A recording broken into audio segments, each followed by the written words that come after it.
Well, Jenny, thank you for helping my project. Hi, I'm glad to be here. Could you say a little bit about yourself? I'm Jenny, I'm 28. I'm a English and Sociology major from Rutgers, currently living in New Jersey, technically from Mexico and US. It's confusing. It's complicated. Whenever you told me that you were born in '94, you know what I thought of? What? That's the year I graduated from high school. No. I know. It like time is crazy. My baby brother, who I'm 10 years older than, I saw him be born. I changed his diapers. He's 19. He's 19. He turned Wow. 19. And I'm like, oh my god. I know it's freaky. Yes. Old is what other people are. I know. Becoming that. It's crazy. It's Mind-boggling. crazy. And it's and like I was born when my parents were 30, and I'm like 2 years away from being 30, and I'm like, oh god, imagine having a child. It's like being on an escalator and you're like getting to a place where you don't want to be, and you're like taking a You're step like, back and he "Can keeps pushing you. and there's like someone behind you, and you're like, can you just Let me. like scoot back? And they're like, no, you have to keep going. And it's like, nope, I don't want to. Now, you study sociology, like the study of society and people interacting and that type of thing. What are some like interesting themes or interesting aspects of society that you like to think about? I really like how a lot of the narrative around society and how like society industries and standards work is like the assumption that they're inherently broken. And one of my professors put it really interestingly. He said like that they're not broken, they're functioning as intended.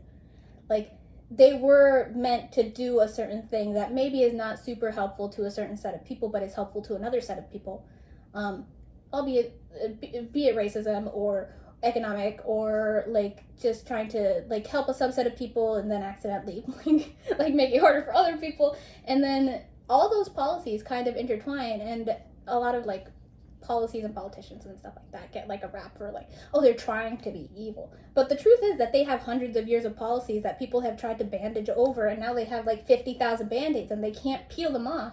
So it's like fun to see where the first band-aid started and what it's like the consequences of it has been. And like, I don't know, I find that really interesting. I know. Whenever you were talking, I was thinking about like healthcare and how we pay for like medical care and how like medical care is provided to society. Yeah. And it's like nobody would actually start with a blank sheet of paper and design the system. It's like, oh yeah, this totally is functional. This is what I intended from the beginning. And it's like yeah, technically the whole system not functioning as intended, but like all the pieces of it are functioning as intended, but they're like in conflict with each other, which is not intended but not unintended, and no one knows how to untangle it without breaking the whole thing. And then the politicians are just there arguing, being like, you can't do that, you'll break this other thing. And they're like, well, I didn't even think about that. What about the other thing that you're breaking if you don't do that? I know. And it's just like, you were talking about a whole bunch of band-aids. But like in healthcare, each one of those band-aids are owned by a different group. Yeah. And they're like, feel free to touch all the band-aids you want except mine. Yeah. And it's like, but your band-aid is on top of other people's band-aids. I know. But you're saying I can't touch that one, but that means I can't touch the ones. Like, what do you think you're doing? And then it's just like they're all like, it's easy to like put the narrative that like, oh, humans are selfish, they want like whatever, like it's all like humans are individual, they're not. But no, the truth is that humans are social creatures, and generally like, yeah, maybe it's for the benefit of like an individual company or corporation, but it's not out of evil. It's out of like the bandage situation where they're like, okay, well, I'm trying to benefit me and my people because we're social and we're trying to help each other, but I am trying to help you, but I'm trying to not unhelp myself, but that's still a problem. And then it's kind of like, well, how do you fix that? Well, no, someday. But how? Don't know. But I find that very interesting. But what do you think about technology in society and how like technology changes fundamentally the way we interact with each other? What we consider to be scarce and valuable versus what we consider to be plentiful, and how we just think about capabilities. And I guess I feel conflicted, right? Like, I think that it's so cool. Like, in general, like, I remember when I'd first, like, moved from the U.S. to Mexico, like, I there was no way to talk to any of my friends here. Like, literally, there was no way. Even if I wanted to, there was no way. And these were people I'd known since I was 5. And I just had no way to contact them. Like, yeah, maybe email, but, like, really, what 9-year-old has an email? Mm-hmm. Like, no, I did have an email, but I created it specifically so that I could contact them, and then I never did because I didn't know how to use it. And then now there's all these things that make it so, like, wondrous and amazing, but at the same time, that brings, like, problems that are really far away, really close. Like, even problems that are, like, oh, my family, like, the extended family is having a problem, like, really far away, literally in another country, and yet it feels so close. So all the time, I have high anxiety, which is why I'm thinking on this, but all the time I'm like, oh my god. Like, everything feels so close. All the anxieties that I would be like, well, at least I'm not dealing with it, feel like I'm dealing with it. So in that aspect, it's, like, stressful, but also it's, like, so amazing because, like, I don't think we've ever been as connected, but as horribly separated as we have been. Because it's, like, everyone's trying to, like, maintain, like, a distance, but also, like, being close enough, and it's, like, a weird little shuffle back and forth of, like, I'm taking a break from social media right now. You know? But, like, otherwise, technological advances, like, AI is fun, but I feel conflicted about that as well. I have conflicting opinions. My dad was so excited about that. He was like, oh my god, ChatGPT. And I was like, but they're, like, the problem is that, since I'm also an English major, it's, like, there is subtext in the things that we read and in creating content. Like, the robot doesn't understand the subtext. And the problem is that the subtext actually is super important in a lot of ways. Like, I don't know, have you ever read Horton Hears a Who? Which one? Horton Hears a Who by Dr. Seuss. Oh, well, yeah, I have. I've like, read. Heard of it or know I've, about like, it? pretty much read every Dr. Seuss book. I may not know the story, but. Yeah, so, I had a professor who proposed, and I agree with his analysis of Horton Hears a Who, that it's actually about Hiroshima. Where, like, there's the black bottom birdie, which is what they used to call, like, the planes that drop the bombs, like, is the one that has, like, the Who's, and he drops them, and then the whole town is destroyed, and the clock stops at the time that Hiroshima, like, the whole thing, like, when they fall, and they're like, the clock stopped at this time, or whatever, and that is subtext that children are, like, getting. And it's not just children, but adults. Like, they're not conscious that they're getting this subtext of people are people, no matter how far, no matter how small, no matter how far away. And that's what concerns me about AI, is that subtext consciousness is not present. And so you can, like, it's not inherently harmful, but it can be, like, the potential, and that makes me nervous. like as a person who likes to, like, really, really analyze stories and be like, why are they telling me this? Where did I even get this idea from? Like, I feel like that's scary, but I think it's cool, but I also think it's scary. I'm not really sure how to explain that. I have conflicting feelings about the whole thing. Well, could you imagine, like, before 1903, when the Wright brothers, their first heavier-than-air flight, what that would have been like? I mean, like, if you went up to people and said, hey, what do you...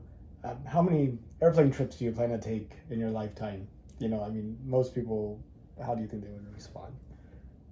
They probably just wouldn't even know. Like, and then it's like, I think about that a lot, actually. I like to do, I like to other things, you know? Like, put them in the basic form, like, hey, think about it like this. Like, I was literally on the plane yesterday, and I was thinking, I'm in a tube in the sky with people. Right. I'm literally just in a tube in the sky. Like a metal tube in the sky. On a chair in a metal tube in the sky. Like, that's bolted to the ground. And I'm just here. I'm in a chair in the sky. Yeah. I'm in the sky. Yeah, I'm in the chair. Sky. And then I was thinking, like, how many people at a time are just in the sky on Earth? In chairs. Yeah, in chairs. In the sky. Like, it's crazy. And so I think it's so cool. And then I think about, like, how we would explain that. Like even phones and stuff. Like, how would you even explain that to someone in 1903? I don't know. They'd be like, what's a plane? And you'd be like, well, it's a metal tube in the sky that you sit on a chair in, and then you go somewhere else. And they'd probably be like, what are you talking about? And, like, I don't know. Like, it's so interesting. It's like, I guess it's another one. This is, it's like an early African American narrative where one of, I can't remember his name, Frederick something. But, or maybe it wasn't Douglass? Frederick Douglass. I think it was his narrative, or maybe it was someone else's, where he's talking about how his experience where he sees a book and people are saying that words are coming out of the book, and he tries to talk to the book to get the words out because like, and I feel like that's kind of the same situation where it's like a thing that you would know the function of, but like actually interacting with it would be completely different. And I don't think there's any way to even explain or like predict a reaction where it would be like literally someone could tell me tomorrow, like could come from the future and be like, yeah, you know, like I don't know, you don't fly in bubbles under the earth, like don't you want to go like under the earth in like a bubble that'll like transport you, and it's like I don't know, teleportation device or something. I know. And it's just like I feel like the first reaction is just skepticism. Like, I don't think so. And then the second reaction is, I don't think that would be safe if it was true. Like, a tube in the sky with chairs on it. I don't think that's safe. I wouldn't get on it. Like, if you told me, like, spaceships also. It's kind of the same thing. It's a tube. Just goes up. Has eyes for chairs. They're just vertical. Vertical. Yeah, different. Or horizontal. Uh, I guess it kind of depends. Depends No, horizontal, I guess. I mean, is this a vertical chair or is it... The question is it the part that you sit on or the part that you lean against? Is it where your feet is? Is that what matters? Like, is it the position of the person in the chair? Does that then imply the directionality of the chair? Like, if the person is horizontal or vertical? I don't know, but that's not here or there. But yeah, I guess like in trying to explain like technology to someone in 1903 and be like, well, how many plane rides would you take? I would say they'd probably be like, first of all, I don't think that's safe. Second of all, I don't think I would do that. And third of all, like, why would I need to do that when whatever I have is good enough? Like, that's kind of like a lot of the time that's like the feeling is like, well, why do I need a bullet train when my bus is good enough? Or why do I need a this or that? And then like obviously there's a lot of push for innovation, which is how that happens, because otherwise we would never get anywhere. But I feel like that's, I don't know, I got kind of off topic, but what was I saying? But you know, now if you go up to people and you're like, hey, how many trips would you take in a plane?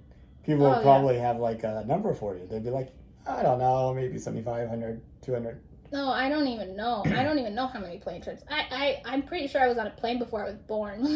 Like, I don't even know how many plane trips I've taken. Like, and it is crazy. I was thinking about that. I was like at the airport and I was like, why is this so familiar? I'm going in a ship in the sky and this is so normal to me. It's like at the bank where you get the pneumatic tube and you put the stuff in and it goes through the thing. Yeah. It's like those... It's like the Men in Black stuff where it's all like super weird and like sci-fi, and they're just like, yeah, this is normal. Like, I opened this thing and there's a tiny society inside of it. Yeah. Totally. Oh yeah, I mean totally. Yeah. You know the locker you open and there's a tiny society in it, and it's like, no, go on. And it's like you want to hear more, but also at the same time you're like, I don't think I want a tiny society in my locker room. I feel like that's the same thing about planes. Like if someone told me like, hey, let's go on a tube in the sky. Let's just go. Let's go on a tube in the sky. How many times do you want to fly on it? And I'd be like, zero. I feel like I would die, but I guess that's what safety regulations are for. Sort of. Submarine issues aside. Other tubes. Other tubes, but underwater, actually. Underwater, yeah. I mean, isn't everything a tube underwater? I mean, isn't everything a tube, like all of our transportation? Cars are kind of tiny tubes. Are they squares and blocks? With wheels? Yeah.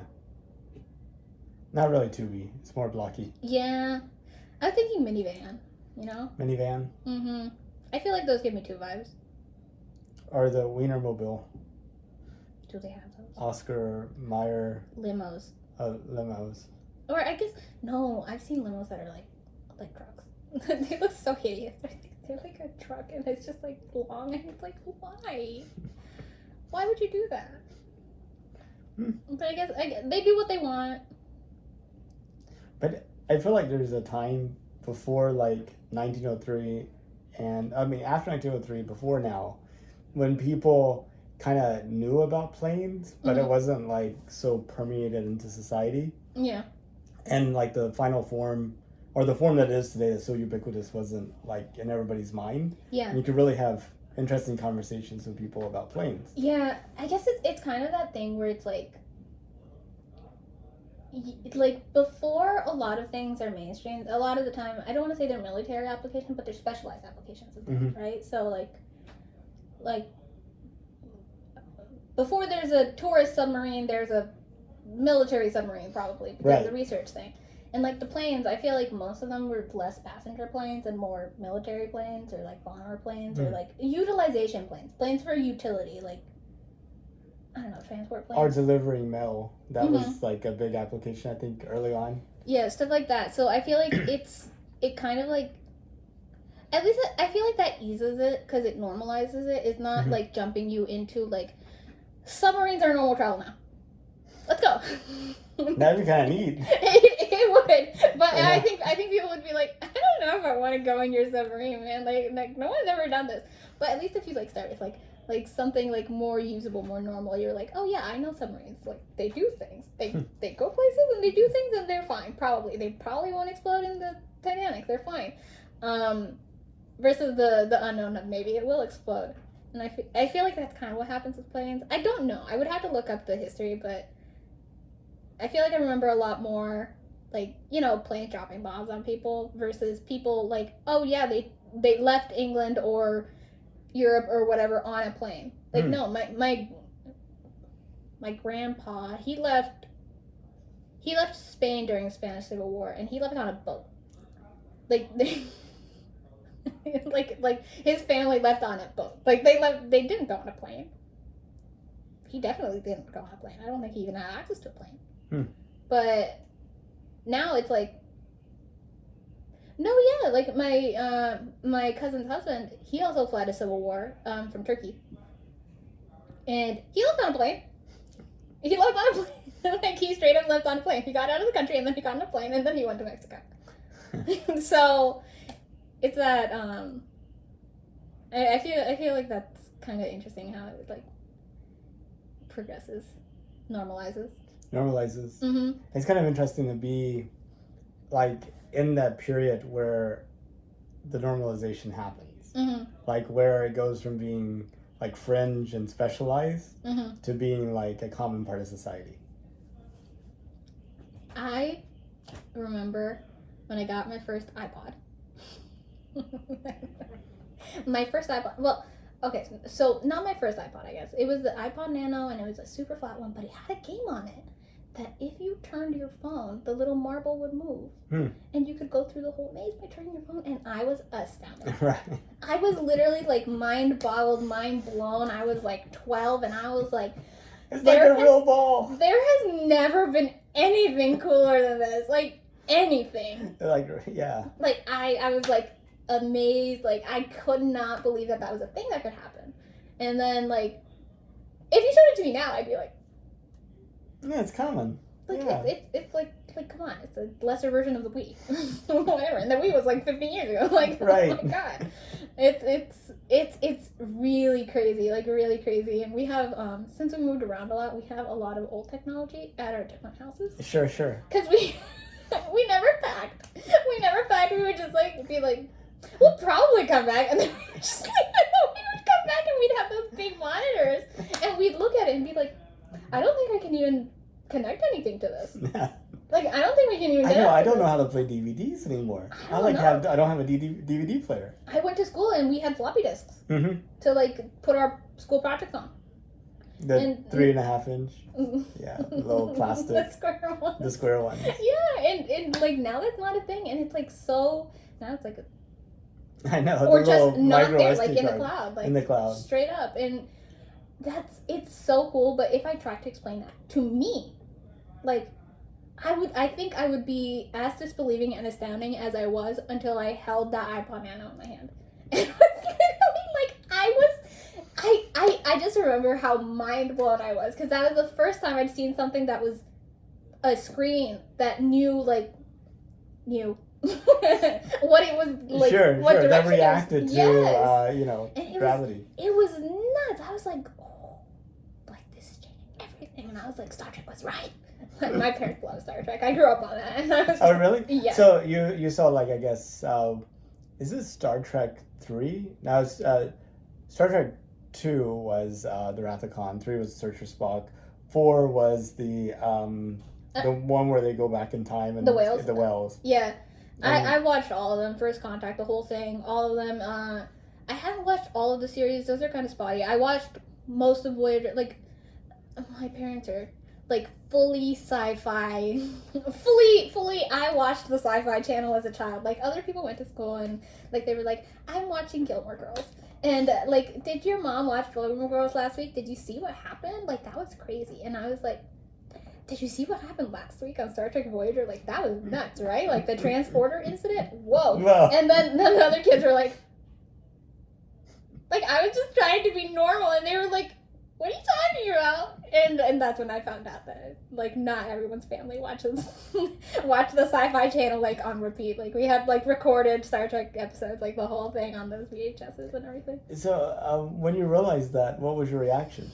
I was just like, well, I guess, I don't know, because I didn't really, like, I guess in this case, like, at the time, since there wasn't really any social media, I just had no clue what the heck Gilmore Girls was. Just in general, like, I was like, oh, so other families are different?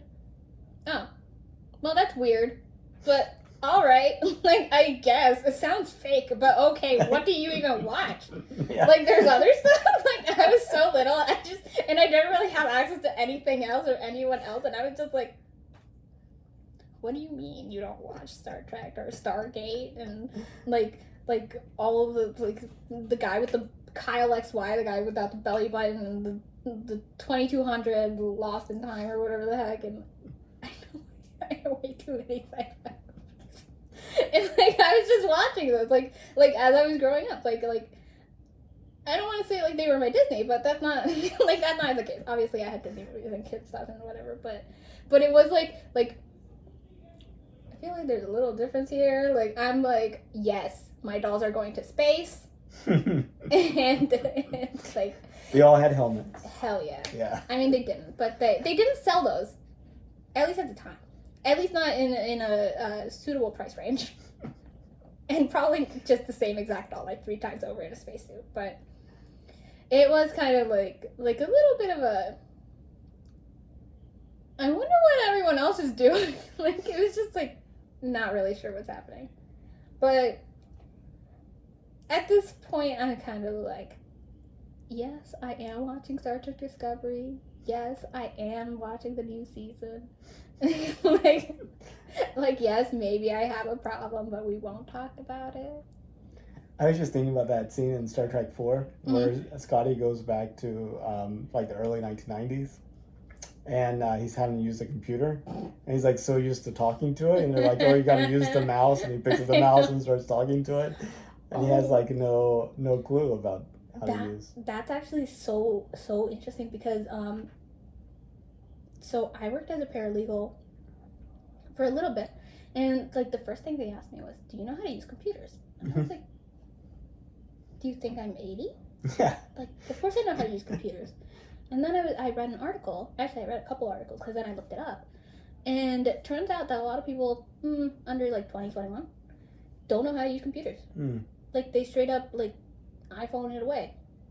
Oh, they do everything on their phone. So they have no clue on like keyboard. They Windows. don't know how to go into the programming settings. They don't know how to change things. They don't know how to like Wow. reset routers, stuff like that. They don't know how to use word processors and stuff like Yeah. that because Google Docs. And like at school they use Chromebooks. It's probably like cars. You know, I mean, at one point Oh people yeah, were really like everybody big. was like I know how cars work. Yeah, obviously. Like I changed the thing, and then I don't need to go to a mechanic. Like I'll change the thing myself. It'll explode. It's fine. Like it probably won't explode. Probably. And now it runs out of gas. You're like, it's broken. I need to exercise the warranty. Yeah, but then you have all these, like, in this case, all the office workers are like, are we going to have to hire IT, or can you actually figure out how to reset your computer? Like, it's crazy, and I've seen it, too, with my brother my younger brother, who's 19, has no clue what a floppy disk is. No clue, like, how to install things. Like, I go into his computer, and I install things, and uninstall all the bloatware that's in there, and all the random things. Like, it's me. I do that. You're IT. Yeah, he has no clue. He's like, why isn't this working? It says I have to go into the files, and I went into the files, and I'm like, no, not these files. You have to go to like the systems. This other file. Yeah, and he's like, I don't get it. I don't get it, and they don't. But you know, it's just like the medical system. Like nobody would design the architecture that we had today from scratch. But you have like this layer and layer and layer, Yeah. and And then you end up in the super like there. It's like so helpful that at that point it dumbs you down, but it's still super complicated. mm-hmm. And then you don't know what's underneath. It's kind of like, well, you look at a computer and you're like, I don't know how to make that. I don't know what that does. I don't know how to make. I don't know how to use it. I don't know anything else about it. I don't understand. It's like so complicated that the user interface has to be simple, and still like it confuses people still. Right. But yeah, and then you get into this thing about, do you make it simple and the same for everybody, mm-hmm. or do you allow people to customize it, and now nobody can help anybody because everybody's setup is different? Yes. And it's so weird. I see this a lot. Okay, so currently I am working at Dunkin' Donuts because, I don't know, waiting for grad, figuring out my life.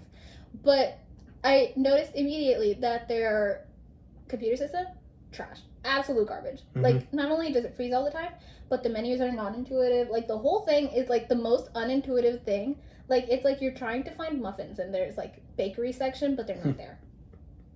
What? And what kind of, where would you put muffins? Like I would put them in the bakery section. I mean, this makes sense, but right? what's the other options? And then it's like round things, sandwiches, cylindrical things, donuts, and then it's like yes, donuts, but also like specialty donuts. But those are in a different section. It's like, but they should be in the donut section. They still should be in the donut section. Like, it feels like, and the whole thing is like weirdly unintuitive. Like, everyone's like, where are the filled plain mini bagels? They're not in the bagel section. They're in the snacking section. Yeah. And so is the avocado like toast. But the avocado toast sandwich is in the sandwich section. The avocado toast is just in the snacking section. And I feel like, I don't know, like it feels like that, but with in real life with all the things. Like I look at like computer systems or stuff, especially at offices. I guess I don't know. I always go back to the office thing because it's like, I think it traumatized me so much that because some people can't type. Under 20 can't type fast. Like, type slow and type. Yeah, fast. they don't know the touch typing. Yeah, like I type. Okay, I like. Not that bad. But like not great. Like, I was not amazing, but I type fast. And then sometimes I've seen some people, like, I was at college and I saw some people and I was like, what are you doing? Like, I didn't ask them, but they were like trying to find the letters on the keyboard, and I was just like, they're out of order. How is this happening? Like, it goes so far that then it kind of regresses us, and then you can't like reverse engineer the knowledge to use the previous versions of something, which is kind of crazy, because it feels like you should be able to, but you can't, because it like hides those systems from you, and then it literally, like, our phones hid the keyboards. They hid the keyboards. Like, now they're digital, and they used to have those little. I used to have one of those phones, like a phone with a little keyboard. Yeah, it had like a little bitty. It had a keyboard. And like you can only use those keys for those letters, like, or it had like just like the like, I'll press this 5 times, like one of those. Oh my gosh, yeah, no, that's awful. I remember that because it's like, you're like you get like the first 2 and you like something and you're like, oh no, I got to backspace and start again. Yes, and then I was like, oh, I guess I'll just leave this here. It's fine. Yeah. And then it was like, I guess I'll shorten it into leet speed, because like that's how it ended up like that, because it's kind of like, yeah, I'll TXT you. Because, like, I don't want to... That's how all these goofy acronyms got started. It's like, I don't even want to bother with the pressing 50 times. Like, I already know. Like, you know what I'm trying to say. You know. And like, they hide those features now. Like, that the keyboard is now non-physical. So it's, in a way, it's hidden. Mm-hmm. And so are all the buttons. Like, even on the camera. Like, the only button is that one. Yeah, the stop and start. Yeah, until all the other features that apparently, like, a lot of iPhones and stuff have, like, more camera features that we don't know. I don't know. It's crazy. It's crazy, and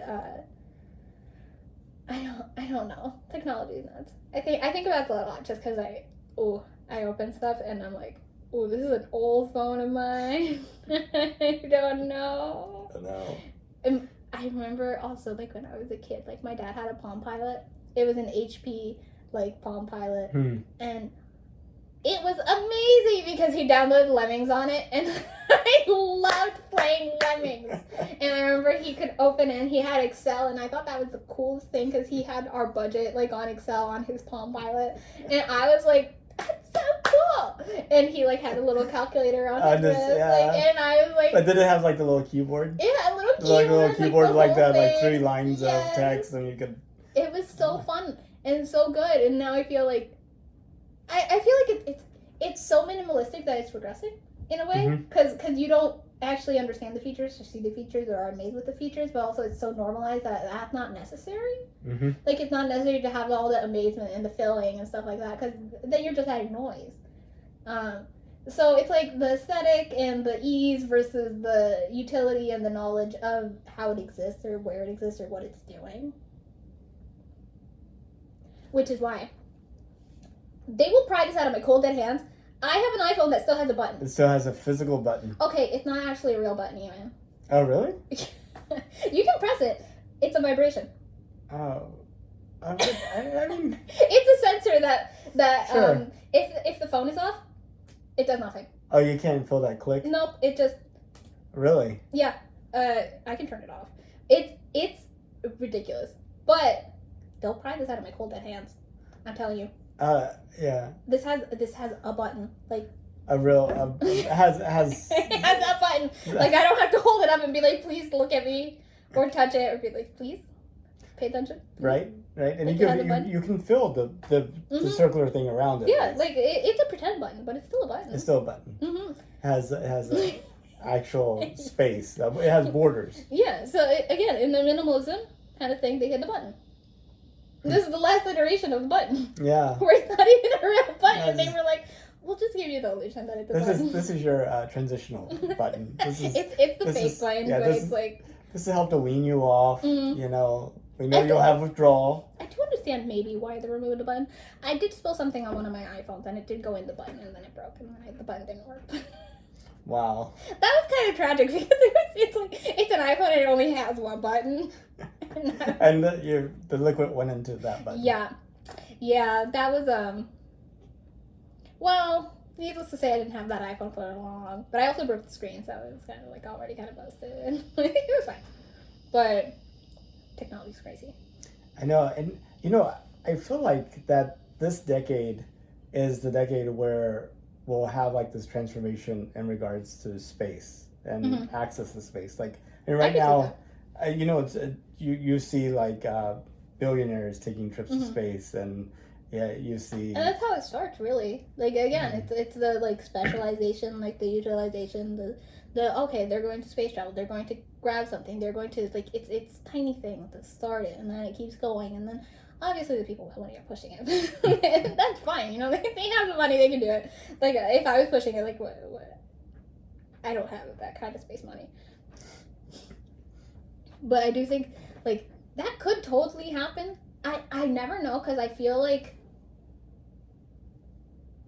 I guess it's kind of like one day thing when it's the way that people. Say like, oh, what do you imagine society being in 200 years? And I'm like, I don't know. Would you believe that is exactly the question I asked people? And it's like I don't know. So where'd you come up with 200? Because it feels like I would go for 100, and it's still super different. But I feel like 200 is a little more like you will get somewhere that is completely different. Like, a country will not exist. Actually, a country will not exist within, like, 30 years. But, like, it constantly is happening, and it's like, oh my god, that's not a country. A lot of people live to 100. You know, and so, like, 200... Yeah, it's a lifetime versus, like, an actual, like, there is probably definitely no human alive. Yeah, everybody today is dead. You know, it's their children's children that it's live a in this complete world. recycle, or... not recycle. Yeah. Yeah, that's Well, I recycle mean, some essentially, humans. I mean, they all Yeah. decay. The carbon Like goes a into other reset of humans. humans. Like it's a complete reset of society, Yeah, I it's guess. like- And I guess technically, and then it's like actually completely different. Like in 100 years, like maybe I don't know. Is Obama still alive? Probably not. I don't know. How old is he? He's probably not gonna make it another 100 years. I don't know. And he like he's got to be in like his 60s. Surely. Yeah, but probably like maybe some actor's kid are definitely alive in 100 years. Like hmm I don't know, like they old, like they have good healthcare. Well, I mean, this is the thing. I saw this picture of like Tom Cruise and all of like his lookalikes. So you can imagine having an actor that is not like a real person. They're like a brand. And who's the Tom Cruise of your generation type of thing? Like It's they just crazy. keep like It is. It's like who's the boy band? You know? which one? The boy band. the boy band. Yeah. It's like was it NSYNC? Was it Backstreet Boys? Or was it One Direction? Or I don't know anyone else. I think It's the more recent. Backstreet Ooh, Boys the are back. BTS. That's a new one. BTS. It's like the K-pop one. Okay. I know so many people are into it right now, but or like, who's the Harry Styles or whatever? That's my mom would say Ricky Martin or whatever. I don't Sure. know. like it's so weird how times change, and I think about it a lot, and it gives me crises. Well, not crises, but like I thought spiral into like, oh my god, nothing is real, everything's a lie. Everything's fake. Everything's fake. It's like countries. One of my professors was like, okay, so this is the thing you have to understand about borders. They don't exist. We're fighting over made-up lines that don't exist. There is no wall. There's nothing dividing. There's nothing saying you have now stepped into France. It doesn't exist. Like, yes, there is a sign, but like it's not a thing. And like it's just kind of like, oh my god, everything's perspective, and that drives me crazy because then I'm like continually like trying to like see. I don't know. I'm curious. Like oh, I want to see all perspectives, but like that's impossible. Well, it's not like possible. it's like money. Money doesn't exist. It's just, Yeah, it's fake money. It's literally like who was I talking to? I was saying like it's literally monopoly money. right. It's The thing monopoly is that money. we're all playing the game, I so you could know. do something with it. I mean, you could just as easily use Monopoly money. I know. It's literally like did you see like NFTs and stuff like that? In Yeah, or cryptocurrency? even before that, World of Warcraft gold. Yes. Yes, that was like My cousin sold one of his World of Warcraft accounts for I think like $300. wow. Like that was it's crazy. And my mom was like, "You like to play video games, right?" And I was like, It's like not that much. I'm not playing a video game and selling my account. Well, and then you have like these like people in like where labor is like cheap, Mm-hmm. having like farms of people playing these games to sell the account. You know, yeah, like it's intense, and it's straight up monopoly money. It's like degrees of fakeness of monopoly money. It's like is this your branded monopoly money, or is this your off-brand monopoly money? And how much is it really worth? And Right. is it gonna dissolve in my hands and turn into putty? Like it's like did you get these coins at the dollar store?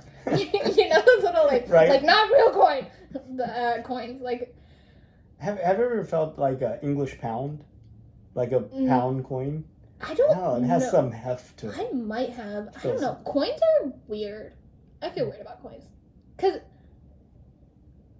people get coins and then they're everywhere. They're just everywhere. And it's like, aren't these worth something supposedly? Like, they're supposed to be worth something. And you're like, I don't want these. Take this.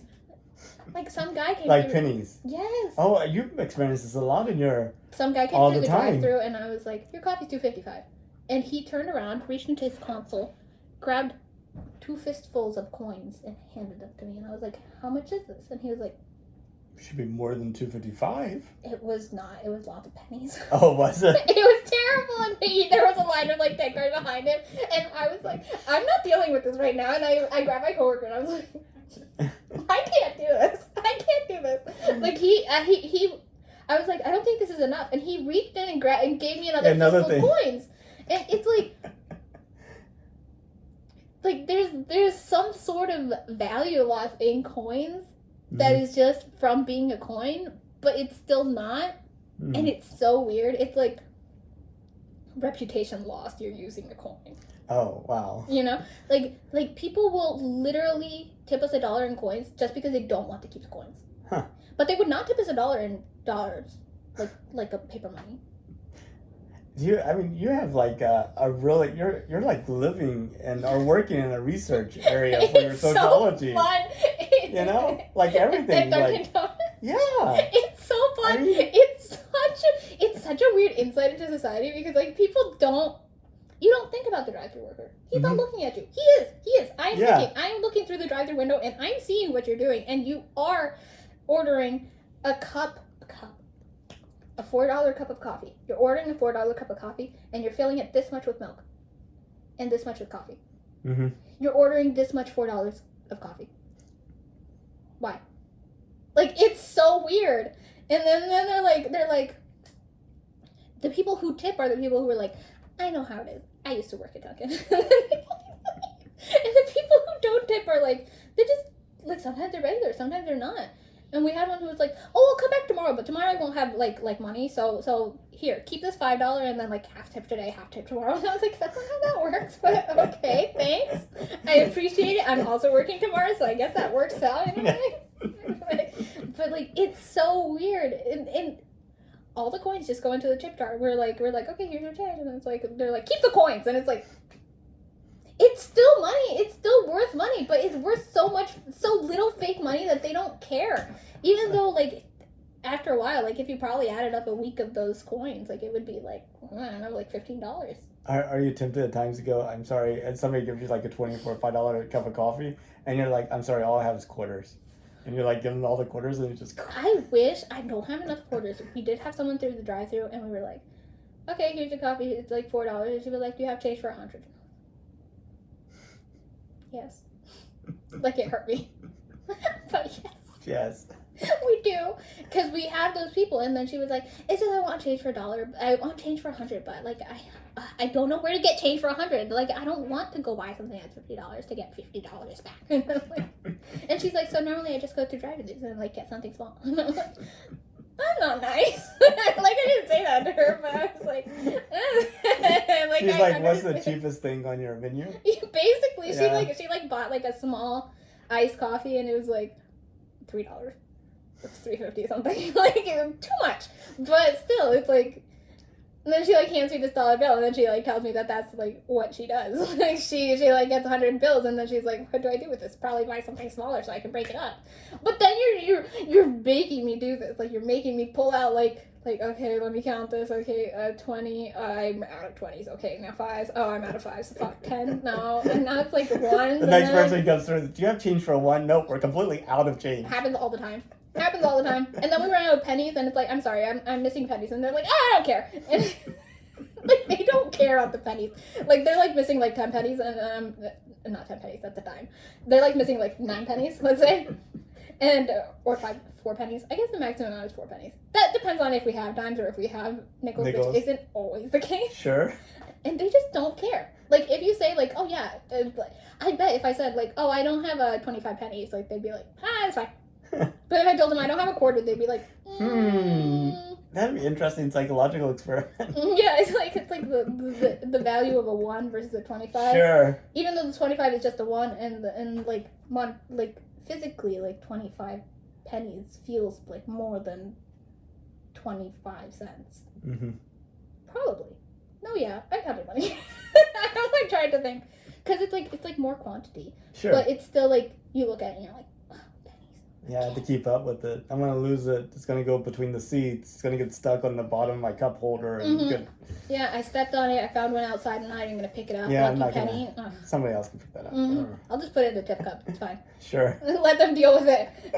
And then at night when we're playing up the tips, we're like in the register, like taking like putting all our tips together, being like, okay, this makes $1, and then we like put all the coins in the register and we take out $1 so that we can like we're not taking home the coins. Like, what the heck? But it's so weird because I swear I've seen some coins multiple times. Like, we hand them out to people and then we get it back, and then we hand them back, and then It's a shame you don't have like serial numbers like dollars do. I mean, because they have that website we like probably could like five. Where's George? Yeah, that one. Yeah.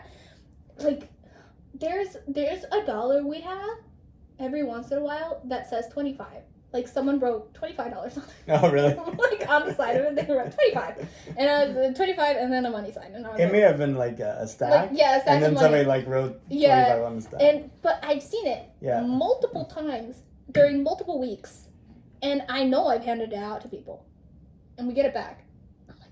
Talk about circulation. What's happening here? Like Yeah. these people come to Dunkin' too much. It's like it comes back more regularly than books at the library. You know, that type of thing. It's so weird. Also, yes, but it's so weird. Like I don't know, money is so fake. Like I'm like, especially inflation then, and then it's like. I know. See, that's the thing. You know, I mean, like, money isn't like really worth anything. Ultimately, it's can you get people with the skills and abilities to do something? Can you get access to the physical resource that you need to do something? And organize in a way to actually make something happen. Yeah. And people, I hear like with ideas on how to do something, oh, I don't have the money for it. I don't have the money for that. What you don't have is the people and resources you need. Yeah. And you don't necessarily need money to get that. You just need persuasion and like influence and like access. Like it's access, but then it's kind of like it's one of those things where it's like there's different kinds of value, like influence, right? So there's like social value, monetary value, right? So it's kind of like which currency are you using? Like it's still a currency. It's as monopoly money as monopoly money. like money and social points. Like how much can you get for what, like, you know what I mean? I was gonna say for what you're paying for, but that doesn't make sense. For what you're giving out. Sure. Like it's so everything's so fake. I was trying to explain to my brother something like he was like, why? Because we've had a lot of unexpected vet bills. For your cat. For my multiple cats. Multiple cats. Yeah. Wow. And like a couple of years ago, one of them got cancer. It was $9,000 or more in treatments for one cat, of which we have many more, but for 1 year, $9,000. And he was like, what do you think? And I'm like, well, like, we could go back to the barter system, but it's technically just like a little step away from the barter system. Like, we're bartering people for their skills, but like from farther away, so that we don't have to go to their little But it's less factory. personal. Yeah. Like, you need to know, it's like the computer, how today with like the iPhone, you don't need to know like how files are and stuff. Yeah. But like used to, you didn't know how like it's the ease of access then dumps it down, and then you don't even see the process, and Right. then you think like there's such ignorance of the behind the scenes Yes. that it devalues it. Like, oh, I don't need to know how the computer works. It works for me. And you don't understand what's required to keep it going. And so when it breaks, you're like completely befuddled. You're like, the world's falling apart because and you don't know how to put it back together again. And it's like I see that at Dunkin' Donuts sometimes, where it's interesting that people who like come in sometimes get better service than the people who are in the drive-thru. Like personally, it's nice. We have regulars. I try my best in general, but a lot of times, like if they're watching, like if they're in proximity to. Sure. There is better item production. I guess I have to wash the cup because they can't see that I'm using the cup that I just used for someone. But I mean, you care because they care, because they're showing they care. Yeah, and they're like looking at you, and it's like, oh well, I guess I can't take the shortcut. Cause, This is also an argument for having people come into the office. Like I'm seeing you're not putting out the same quality, and that's because I'm not watching you. No, I feel that way. That's why I did not do well in virtual classes, and I got really burnt out of school. Like I was convinced I was going to go to grad school, and then the pandemic happened, and I got so burnt out because I do not do well in virtual classes because I need someone to look at me and be like, you haven't done your homework, have you? But did you find that weird, like going from all virtual to in person, where like you didn't know what to do with like people and looking? Like whenever you're on a Zoom call and you have the camera on, the way you show you're paying attention is you stare at the screen. But then whenever you're in people, if you like stare at them like this, it kind of freaks them out a little. It's a little bit freaky. I think I found it more hard because literally everybody was like, I don't know how to react. It was so weird. Like we were all in classrooms and everyone was kind of like, like I don't know. It was weird seeing people in 3D too.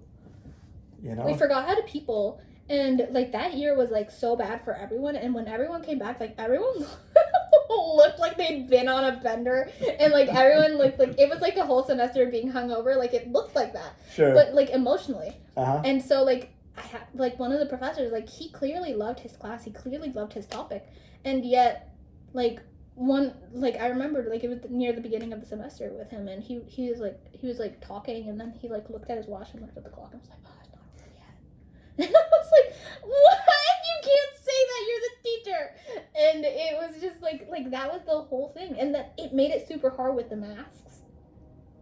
Obviously, the masks were necessary, but at the same time, like, you don't really notice how much expression there is in people's faces until you can't see it, and then you're like, oh, have to rely on the eyes. And then it's like, but some people don't emote with their eyes. Mm-hmm. Some people just don't. Right. Like, or their eyes. Or it's, like, wrong. Like, it makes sense with the whole face, but then just the eyes by itself, you're like, oh my gosh. And then you're just kind of like, what are you feeling? Why are you squinting on that? Yeah, what are you doing? And then the mask, like, muffled the words, and then it was, like, a whole kind of, like, social, like, I don't know how to read this kind of face because I can't see the face. I don't know what they're saying to me because, like, the words are super muffled. Because, like, the professor's over there on the podium, and he's like, and it's like, am I the only one who didn't understand? And everyone's kind of like, what is that? They're like, I don't think if it repeats it, it will help. It won't. So we did might as well just move on. We asked for a while, and then he'd ask a question, and we'd just be like, well, and you're like, whoa, and he's like, right? Exactly. You're good. No one knows, and everyone's just like, Charlie Brown that, you know? Yeah, exactly. Like the wah, wah, wah. Wah, Yeah. wah, wah. Mm-hmm. Yeah. That's exactly what happened. Oh. And that was that entire semester that we went back. It was just like so weird and awkward, and you can see people on the bus kind of like trying to gauge other people's like vibes. Like it was like, I don't know. Like, are you someone I should sit next to, or are you pissed? Like Yeah. what's going on here? Like I can't tell. And it was like, it was so odd because it's like half of human interaction. Like, yeah, you can say it's body language. Yeah, you can say like obviously like the blind community or the deaf community or whatever like interacts with people in a certain way, but like equally people who go blind like then have an adjustment period and stuff like that. So that was our adjustment period, and it was very strange. But then the next semester that was still mask required felt a little easier. Mm-hmm. Like the first semester back was like, oh my god, what is happening? Like everybody looked so confused. Like they literally forgot to people. Like they did not people. They were like, I haven't people in 2 years. Yeah, I don't know how to people. Mm-hmm.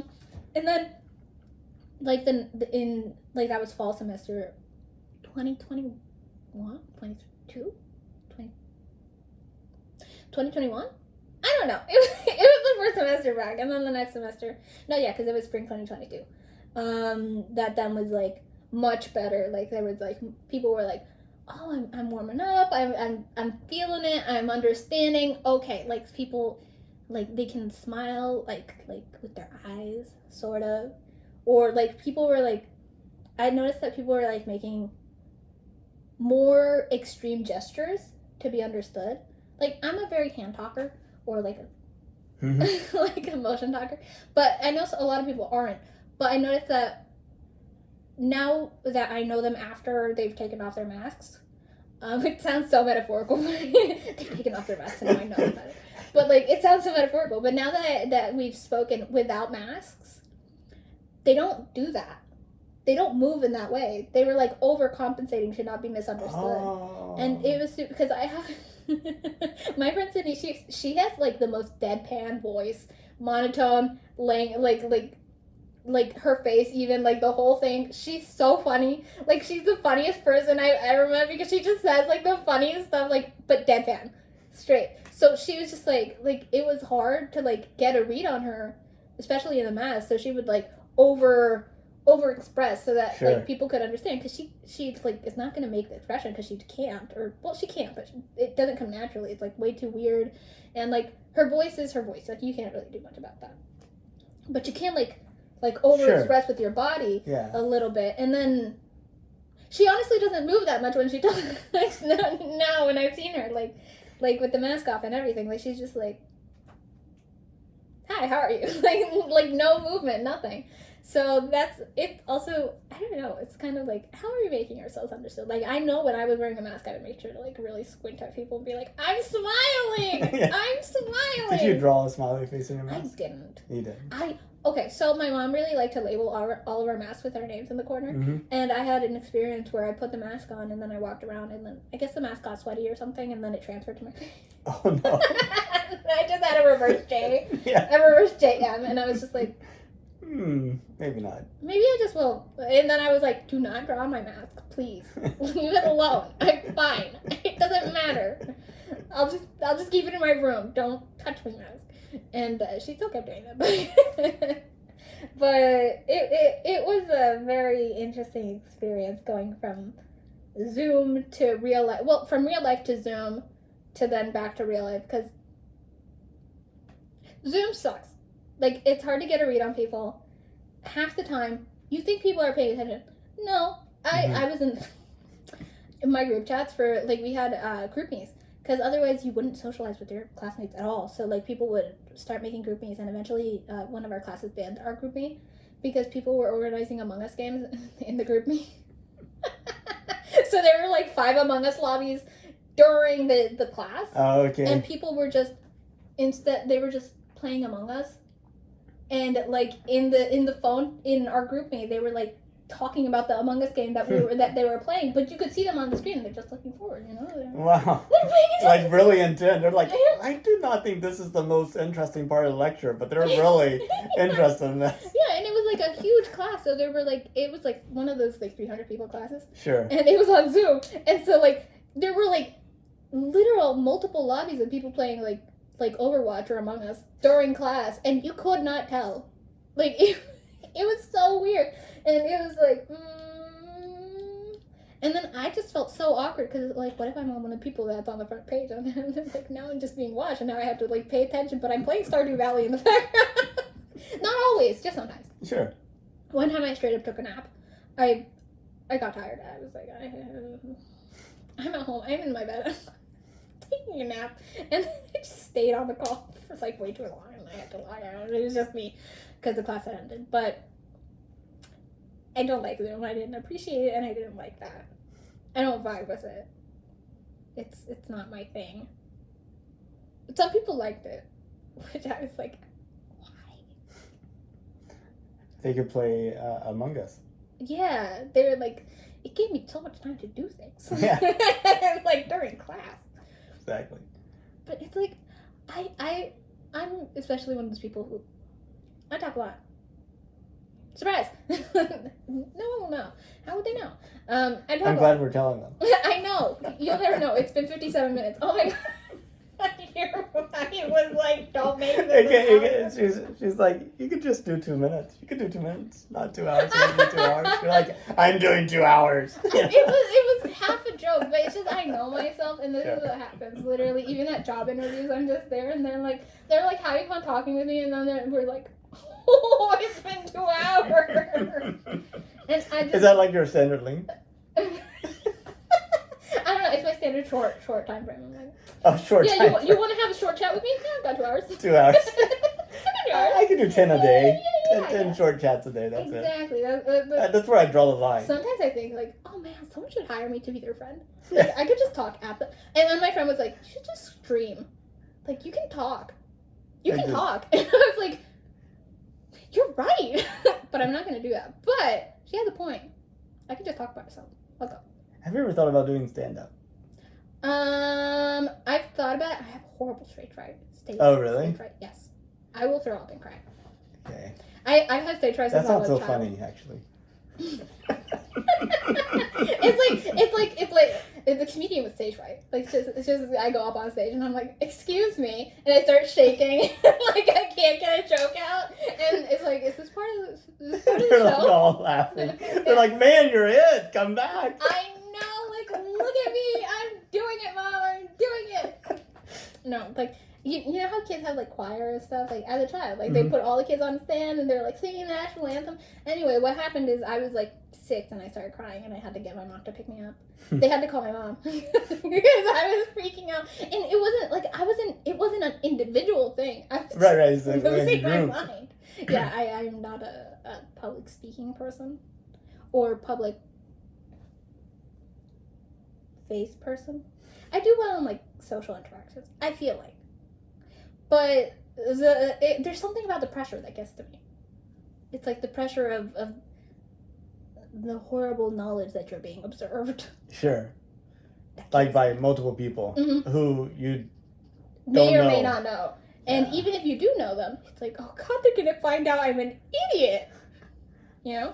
Hmm. It's the fear. It is a fear. But that's what exposure therapy's for. No, it isn't. But, I mean, it is. But also, that's not what I'm doing. Well, did you know okay. Give me. Did I know? that NASA is planning to send astronauts back to the moon? Are they? I mean, Uh-huh. I know that they want to.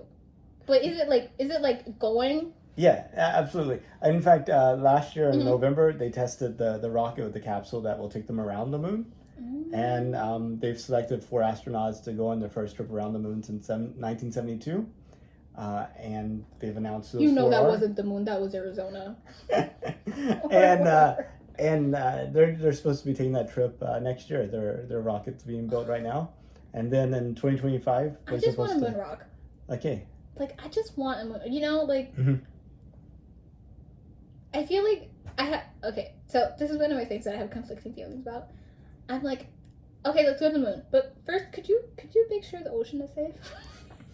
If we don't know what's in there. I mean, we know what's in there, but also we don't know what's in there. Like really deep, like that freaks me out. And I'm like, look, you can go to the moon later. Like, can you check my closet? Like, I mean, we have 8 billion of us. Surely we can do, have some people do both, right? I I mean, know, and I'm like, why are you so much closer to getting to the moon than just looking at what's in the ocean? It freaks me out. But I am very excited about it. I'm also kind of terrified of it, just because, people are gonna be like, I'm gonna put a Coca-Cola sign on the moon because I can, and it's like, please don't. but they put a Coca-Cola sign on the moon. Then you have 200 years pass, and people are like, "What is that?" It's like, oh, that's a company Like, that went maybe- bankrupt in like 100 years ago. What the heck, right? Maybe the man in the moon was like marketing from like 1,000 years ago, and we just forgot about it. The man in the moon sold rabbits. Yeah, Yeah. something. I don't know. I mean, because they say there's also a rabbit in the moon. Is it?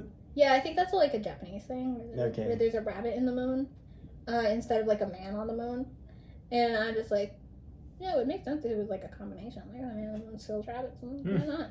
Yeah. Put both of them together.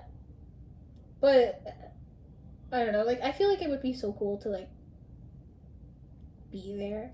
I don't know. I feel, but also it would like give me a crisis because like Earth is so small. Mhm. You know, it's like the insignificance. It's like having a conversation like this, Mhm. one-on-one, versus in front of a group of 1,000 people.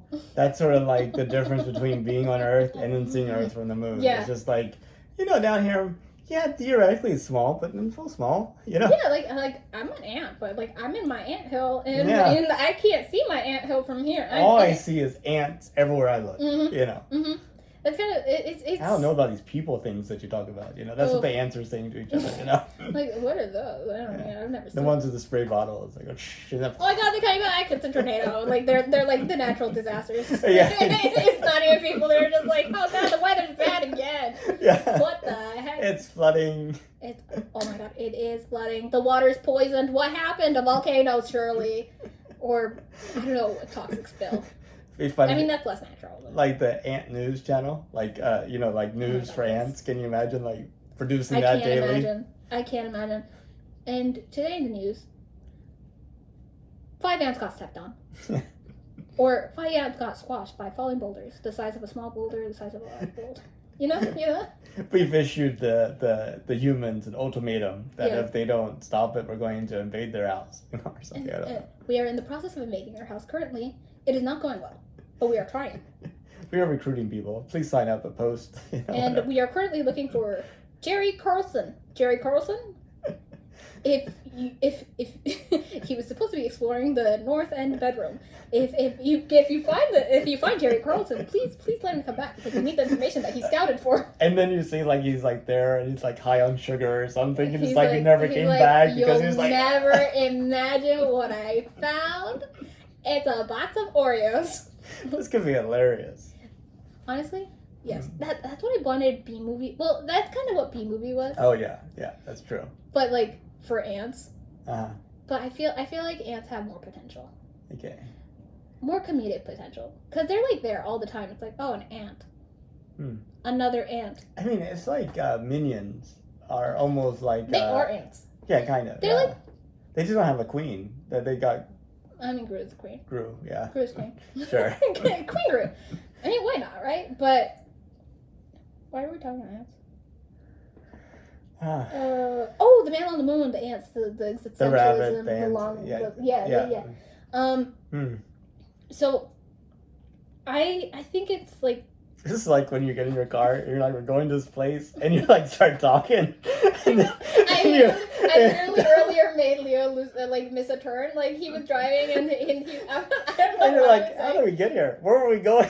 Who are we? It's like I was following you. No, I was following you. What is happening? Oh goodness. I am a horrible like sidetracker of conversations, but the moon, the people, small people, existentialism. I think it's really cool. Probably not for me. Just in general, I'm a homebody. 2, I'm terrified. Look, I've not been trained for this. I don't know. I know my dad would be like, I'm on the moon. I'm going to the moon. I will be on the moon in 5 minutes if I can get on the moon. And I'm like, oh, you can go. It's fine. Like I'm not that kind of person. But I do think it's interesting that was even an idea in the first place. Mm-hmm. Honestly, like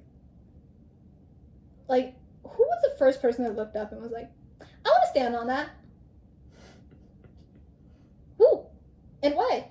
Like, is that an idea that people have? I've never looked up in the moon and been like, yeah, I want to stand on that. Or yeah, I want to go there. Like, sure. Yeah, in theory, like, obviously I know that for a long time people have been traveling to the moon, or, well, not traveling to the moon, but, like, wanting to, and, like, working towards it, and, like, person on the moon, whatever. But, like, I've never had the thought of, like, that looks like a very standable place. Well, I mean, so we don't have any equivalent to, like, the moon, but I doubt we would be flying if it wasn't for birds. Like, I mean, when would we have gotten the idea, hey, you could actually be going through the air? Like, it definitely works for some. Like, why not? I guess seeing that the moon is there, like, it's like, well, if the moon is there, I can be there. Like, something is there, so I'm a something that can also be there. And I can make something else that takes me there. I hear one freaky thing about the moon is that, here on the Earth, the horizon's so far away as you walk, the horizon stays where it is in your view. Yeah. But, like, the moon is so small that as you walk, you can actually see the horizon coming towards you. Oh, I don't know if I like that. So it's like being on top of a big soccer ball. I feel like that'd be scary. I don't know. Sometimes I've had this thought. I know it's just silly. But I've had the thought, like, especially in, like, large open fields, where you just look up and it's like, how am I not falling? Like, I know, obviously, there's gravity. But, like, at the same time, it's kind of like, I'm literally just, like, held down by these 2 little feet. Mm-hmm. And, like, what if I just left? Like a balloon. But, like, not a balloon. Like, you could just fall. But, no, you can't. Do you know what I mean? Kind of. I don't know. I feel like the moon would be kind of, like, the worst version of that. Because, like, it's, like, so... If it's so small and so surreal and so, like, if you're seeing the horizon coming towards you, I feel like I would feel more like I could fall off the moon. It's like, no, this is like a place I could fall off of. Mm-hmm. I could absolutely fall off of this. Like, this is the edge of the earth kind of stuff. Like, I could fall off. I mean, obviously I couldn't, probably.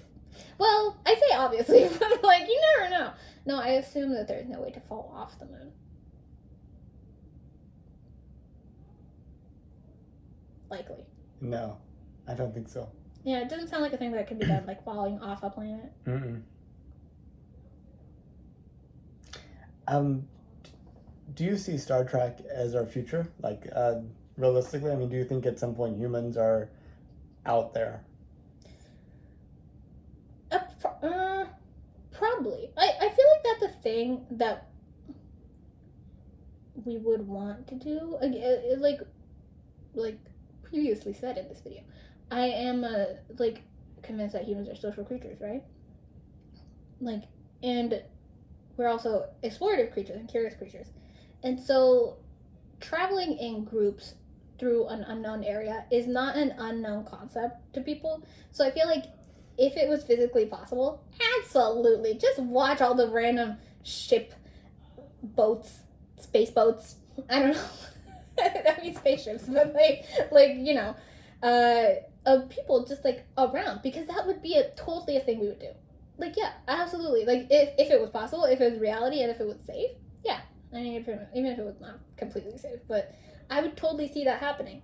And I feel like even a lot of, in general, life takes a lot of inspiration from fiction, just as a sense of, not even like just like technologically, like, yeah, we could say, oh wow, Star Trek predicted, I don't know, touchscreens or whatever, like, Obi-Wan, whatever. But like, it's more like these are ideas that people have that are working towards, and if they're working towards them, like, eventually you can see in a lot of movies and a lot of media that are like very futuristic, like things like that come to happen because we make them happen. So Star Trek being what it is, I think that it is absolutely possible, especially because it's one of those things that people have already done. Like, people thought they were gonna fall off the edge of the earth when they came here. They thought that. Like, they were like, yeah, I'm gonna go. They're like, we're ready. They're like, nothing happened. Why aren't we falling? like, and they were doing that. They were literally on their little boats, and I feel like we would totally do that. Like, people are like the hive mind of like, yeah, it's fine. It's dangerous. It's fine. We're going. Yeah, it's fine. So I can see Star Trek happening. Maybe not in the way that like Star Trek is very structured around like I want to say like current civil issues. Always. So a lot of like the plot points revolve around that. Even like the system that it is. Like, I don't know if you watched Picard, which is like the Star Trek spinoff, and they have the alternate Federation, which is like, the Federation is like everyone, right? It's amazing. It's the good people, and then the alternate version of it that didn't go and explore the stars as much is the Confederation. Confederation. Yeah, so it's a lot of like very, like, some of the concepts are very driven by like political issues or social issues, which is fine. Like, that's not a thing, but it's also kind of like, and that's in keeping with like the original Star Trek series. It's yeah, kind of like pushing. And then it kind of sometimes drives some of the inventions a little more, that I'm like, maybe that probably wouldn't happen, because it's a social issue plot device versus a thing that people actually want to happen. Like, yes, I want to fuse myself together with a tardigrade to travel a theoretical mycelial network that is underneath the universe that will transform me from here to here. Like, I don't think that. I don't think, sounds really cool. Yeah, it's a space tardigrade too. It's ginormous. Wow. And so that was like a fun concept, but at the same time, like, the point of that is so that they can get like. Oh, this is a real. But yeah, Star Trek Discovery. That's the plot. Oh, I thought you made that up. Nope. I was like, whoa, that's really amazing. That's so cool. You thought that up on the spot. It's like you had 20 writers do it. No, it's literally it's the plot device of Star Trek Discovery. Is that the Star Trek Discovery is called the Discovery because it can like travel along mycelial networks that are underneath the universe, and then you can be like in a flash from here to like the other side of the universe versus traveling like 2 or 3 years or whatever. Sure. It's like the idea that space, like, you can have a piece of paper, and if you're traveling on that piece of paper, you know, it feels like that everything's a certain distance, yeah. but the paper but is if like you fold water. it, yeah, you know, you can like totally like go through. Yeah, that's through exactly it. And it's something like that, where it's like underneath, and then they have like a subplot where you can go into the mycelial network. But I don't know if that's a thing that I would be like, yeah, Star Trek predicted the mycelial network use. But I feel like people in space boats, absolutely. People in space just doing their thing, being like, actually, you know what? I'm gonna go over there. Like, it feels like a good place to go. I might die, but I feel like I'm going. Absolutely. 100%. And is it possible? Probably. I mean, it's at least, like, if people have gone to the moon, like, there's definitely ways, like, maybe not in, like, Star Trek, like, even Star Trek, like, takes place, like, way beyond, like, where we are right now. Like, it's not like, oh, yes, in 5 years we will be having normal space travel, because that's normal, and we'll totally be in pods, and, no, like, I don't think that's gonna happen. But I do think that eventually, maybe something similar-ish, especially because, like, a lot of technology just takes inspiration. They're like, oh, well, that's an idea for the thing that I wanted to make anyway, but that's a good design. I guess I'll take it. It must have been made by a designer that designs things that are aesthetically pleasing. But, yeah, people on space boats? Absolutely. People in space? Absolutely. Giant tardigrades? Probably not. Probably. I don't know. I don't know about that one. But space is so big, you never know. Like, it's so weird. It's hard to limit something that's limitless. It's so weird. Sometimes it, like my dad, he loves talking about space to me, and I'm like, sometimes you're stressing me out because there's so much, and I don't know. You know what? So I heard that whenever the Native Americans saw the ships from Europe, that they thought they didn't actually see them as ships. They thought they were just clouds, like the big white mass, because they had nothing in their world, no reference point. And that's going to be us. Like, we have no reference point for the rest of the universe, and we're trying to kind of fit everything into our personal experiences, and we got to expand. I could see that happening. Also, like, I don't know if you've ever heard this, but humans being like space orcs. Space orcs, like orcs. like have you seen Lord of the Rings where they have the giant orcs, and it's like a troll.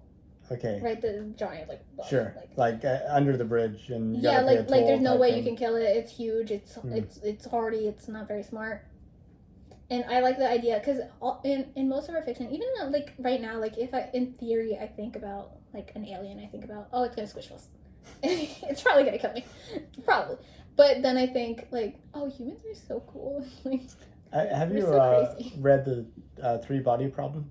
No. Maybe? No. They're going to be making a Netflix series out of it. But anyway, it's kind of good. But the premise of the book, it's a series of books. It's Chinese, actually. And the premise of the book is that the universe is like a dark forest where creatures, like, are all around, like, killing each other. So everybody's, like, trying to avoid drawing attention to themselves. And we're like the kids in the forest making the bonfire, and we're just basically bringing terror on ourselves. I could see that. Yeah. I want to read that then.